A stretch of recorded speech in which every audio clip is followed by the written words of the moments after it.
تخلیق میں، واختلاف اللیل والنہار، اور رات اور دنوں کے آنے جانے میں.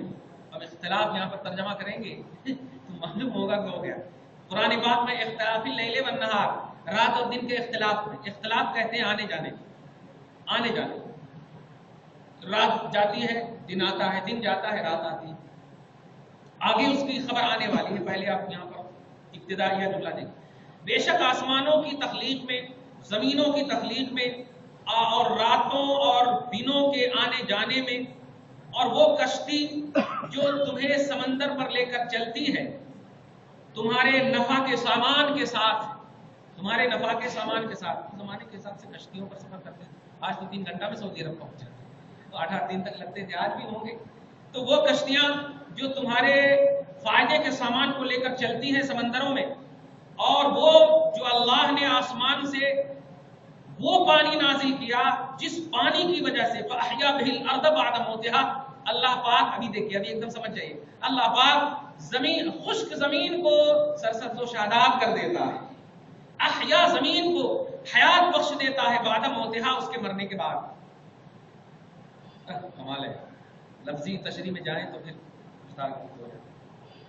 اس کے مرنے کے بعد پوائنٹ نوٹ کریں آپ، کہ موت کا ورڈ جو ہے یہ حیات کے ساتھ ساتھ ہے.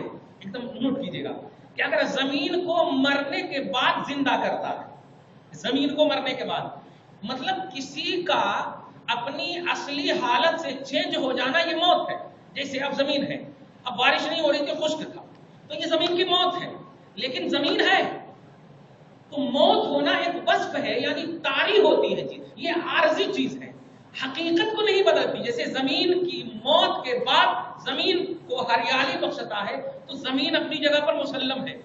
ایک بس عقیدہ دینا چاہتا ہوں، کسی نبی پر بھی موت آئی، ولی پر بھی موت آئی، محبوبان الہ پر بھی موت آتی، منصب درود پر فائز ہونے والے پر بھی موت آتی، آپ سلام پڑھتے اس پر بھی موت. یہ سب موت عارضی چیز ہے، آپ کی حقیقت کو نہیں بدل سکتی. یہ عارضی چیزیں ہیں، یہ الگ چیز ہے. اسی لیے کہا جاتا ہے 7 ایسی کوالٹی ہے جس کو موت بھی موت نہیں دے سکتی. 7 ایسی کوالٹی ہے. انبیاء کرام کی کوالٹی، شہداء کی کوالٹی، صدیق کی، صالحین کی، یہ تو 4 ہے. اب اس میں جو 3 کوالٹی، جو عالم باعمل ہے، توجہ دی، عالم باعمل، صرف عالم بول دی تو ہوگا، باعمل عالم، اللہ پاک کا غلام ہم لوگوں کو بنائے. باعمل عالم اور واہ کمال ہے، وہ حافظ قرآن جو اپنے حفظ پر عمل کرتے، حافظ قرآن. اور ایک جو ہے کیا کہنا، اتنے بولے تو عوام کبھی درس میں نہیں آتی، ہم لوگوں کا نہیں آ رہا نا، اتنی چیز ہے. مگر اللہ پاک دیکھیے، اللہ پاک 7واں جو نمبر ہے وہ ہے آمین. جو منصب درود پر فائز ہو، جو اہل محبت مصطفیٰ پر فائز ہو، اللہ پاک ان کی بھی قبر کو مسلم رکھتا ہے. مٹی ان کی قبر کو کھا نہیں سکتی، ان کی موت ان کی جسم کو کھا نہیں سکتی. الحمدللہ رب العالمین. تو یہ 7 کوالٹی ہے، اور بھی بہت ساری ہے کوالٹی، مگر یہ 7 پر ایک دم علماء اور کا اتفاق ہے، اجماع ہے، تمام پوری دنیا کے علماء کا اجماع ہے، مٹی نہیں کھا سکتا. تو یہاں پر اس سے اشارہ ملا کہ اللہ پاک آسمانوں کے پیدا کرنے میں، زمینوں کے پیدا کرنے میں، رات کے آنے جانے میں، دن کے آنے جانے میں، کشتیاں جو فائدہ کے سامان لے کر چلتی ہیں، اور آسمان سے پانی اس لیے اتارتا کہ زمین کی مردگی کے بعد اس کو حیات بخشتا ہے. کمال ہے، زمین کو مردہ کے بعد ایک بے حس چیز کو حس والے انسان کے لیے مرنے کے بعد بھی زندگی عطا کر دے. مصطفیٰ تو ساری کائنات کے احساسات کی بقا کا نام ہے یار. یہ زمین اگر مطلب ابھی دیکھیں کیا ہوا، آپ زندہ ہیں الحمدللہ. مختلف زمینیں، ابھی آندھرا پردیش میں وشاکھاپٹنم، مچھلی پٹنم میں کیا ہوا، اصل کتنی زمینیں تہس نہس ہوئی، کیا ہوا، کیسے، ابھی نیپال میں تہس ہوئی، کچھ نہیں ہوا. آپ الحمدللہ یہ ہے. لیکن آپ غور کیجئے کہ نبی کی آپ کو کتنی ضرورت ہے، زمین کی اتنی ضرورت نہیں ہے آپ کو. زمین کی ضرورت ہے ہی نہیں آپ کو، مل جاتی ہے. اسی لیے تو زندگی کٹ جاتی ہے. بہت سارے لوگ کرائے پر رہ کر کے کاٹ لیتے ہیں اپنی زندگی، اپنا پرسنل بھی نہیں ہوتا ان کے پاس، اس کی ضرورت ہی نہیں. لیکن اگر کرائے پہ بھی رہتے ہیں تب بھی مصطفیٰ کے محتاج ہیں آپ. اپنے بھی گھر ہے تب بھی مصطفیٰ کے محتاج ہے. اس سے عقیدہ آپ ہمیشہ لیجئے، اے اللہ جس کی ہمارے کو ضرورت نہیں تھی اس کو مردہ کے بعد بھی تو زندگی عطا کر رہا ہے.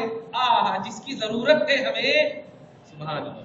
اب سمجھ جائیے گا بس. اب آگے دیکھیے وبث فیہا، یہ تو 4-5 چیزیں ہو چکی. وبث فیہا من کل، اور اسی زمین میں ہر قسم کے، ہر مختلف جانوروں کو پھیلا دیا، مختلف جانوروں کو پھیلا دیا ہے.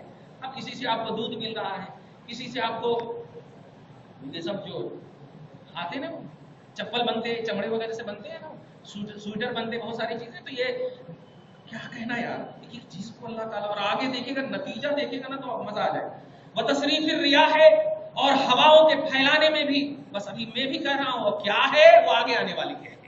بے شک زمینوں کے اس میں تو ایسے ہی ہواؤں کے، طوفانوں کے پھیلانے میں بھی. والسحاب المسخر بین السماء والارض، اور وہ بادل جو تابع ہے آسمان و زمین کے درمیان اللہ کے حکم کے. اللہ حکم دیتا تب جا کر کے بادل پھٹتا، تب بارش ہوتی. تو وہ بادل جو آسمان و زمین کے درمیان لٹکا ہوا ہے اللہ کے حکم کے تابع ہے.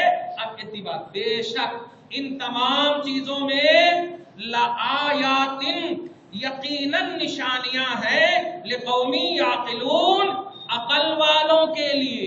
یہ بڑی پوائنٹ بات ہے. کتنی چیزوں میں، آسمان کو بھی پیدا کیا، عقل مندوں کے لیے نشانیاں ہیں.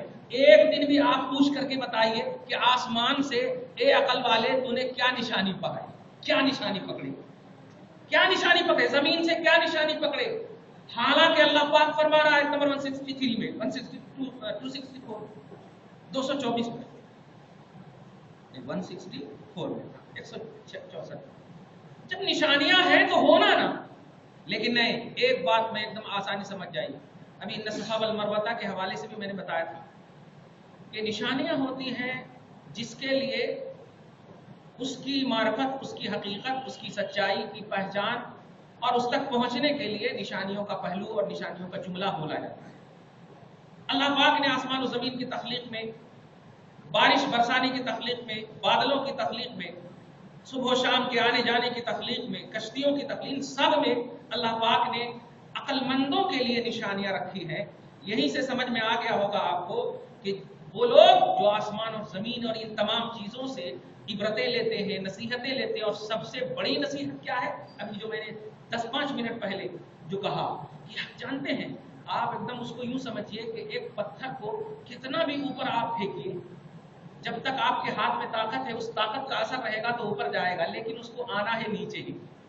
یہ اس کی حقیقت ہے. ایسے ہی ایک امت محمدیہ ایجابیہ کو کچھ بھی اعتبار سے اس کا انٹروڈکشن کیجئے، سب سے بڑا تعارف اس کا یہ ہے کہ اس کو قدم ناز مصطفیٰ ملا ہے یا نہیں. سب سے بڑا اس کا انٹروڈکشن ہے. رسول پاک صلی اللہ علیہ وسلم ہے، ہزاروں آپ کے نام ہیں، مگر ان کے ناموں میں سے ایک نام صحیح بخاری کی حدیث پاک میں ہے، انا الحاشر، میرا نام حاشر ہے، حاشر میرا نام ہے. صحابہ نے پوچھا اس کا معنی کیا ہے یا رسول اللہ؟ تو آپ نے فرمایا الذی یحشر الناس علی قدمی یوم القیامت، لوگ میدان محشر میں میرے قدم میں اکٹھا ہوں گے، ان کا حشر ہوگا، اسی لیے میں حاشر ہوں، اسی لیے میں حاشر ہوں. تو ایک امت محمدیہ ایجابیہ کا کمال یہ ہے کہ اس کو قدم ناز ملے، مصطفیٰ کا قدم ملے، یہی ہے. اس لیے کہیں پر بھی آپ دیکھیے، کہیں پر بھی آپ یاد حسین کا بھی جلسہ کیجئے تو ہم لا کر کے وہیں پر آپ کو گراتے ہیں، وہیں پر گراتے. مقصد زندگی ایک مومن کامل کا یہی ہونا چاہیے کہ ہم نبی کے قدم میں ہیں، ان سے ایک سیکنڈ کے لیے بھی دور نہیں ہونا، چاہے عنوان کچھ بھی ہو جائے، ٹاپک کچھ بھی ہو جائے، مگر آپ وہیں پر رہیے. تب اس کو بولتے ہیں رائٹ وے، اس کو بولتے ہیں سیدھی راہ. تو عقل مندوں کے لیے نشانیاں